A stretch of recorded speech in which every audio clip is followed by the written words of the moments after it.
Souvent, quand on pense à un informaticien, ou à toute autre personne proche de l'informatique, on pense à une personne seule, bidouillant sans arrêt chez elle, dans le noir, et, pour aller dans le gros cliché, vêtue d'un sweat à capuche et travaillant sur un écran noir avec des écritures blanches. C'est peut-être vrai chez certaines personnes, mais d'une manière générale, eh bien, pas du tout. Et pour vous montrer cela, quoi de mieux qu'un exemple magique, mais pourtant extrêmement simple à comprendre.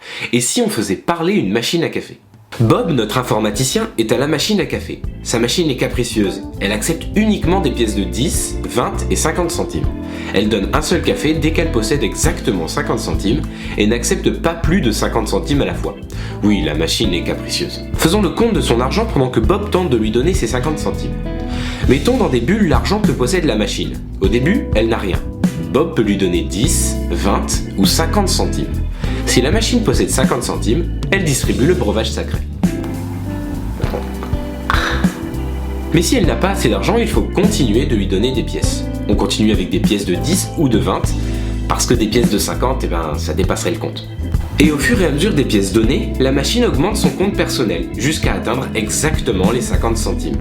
Bob n'a donc pas intérêt à lui donner 20 centimes quand il y a déjà 40 centimes dans la machine. Bon, maintenant que nous avons écrit les différentes possibilités, je vous propose de remplacer les nombres sur les flèches par des lettres. C pour 50, V pour 20 et D pour 10.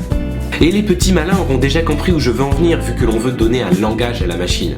Tout comme nous avons notre alphabet, la machine va avoir le sien. Bon, elle est un petit peu plus bête que nous et ne connaît que 3 lettres. On lui pardonne quand même, ce n'est qu'une machine à café après tout. Et maintenant qu'elle a un alphabet, pourquoi ne pas créer des mots en collant des lettres de son alphabet ? On fait bien pareil, nous. Bon, on va ajouter une subtilité. Vous ne savez probablement ce que veut dire le mot sbodvr. Mais à vrai dire, moi non plus. Tout simplement parce que ce mot n'est pas dans notre langue. Et pour la machine à café, c'est pareil. Elle ne va pas connaître tous les mots que l'on peut construire à partir de son alphabet de 3 lettres. Mais comment on va faire alors ? Eh bien, revenons à notre dessin. La machine comprend qu'elle doit donner un café dès qu'elle a 50 centimes. Eh bien, les mots qu'elle connaît sont ceux qui lui permettent de servir le café. VDV, DVV, etc. Bon, ça ne fait pas beaucoup de mots dans le langage, je vous l'accorde, mais c'est le langage de notre machine.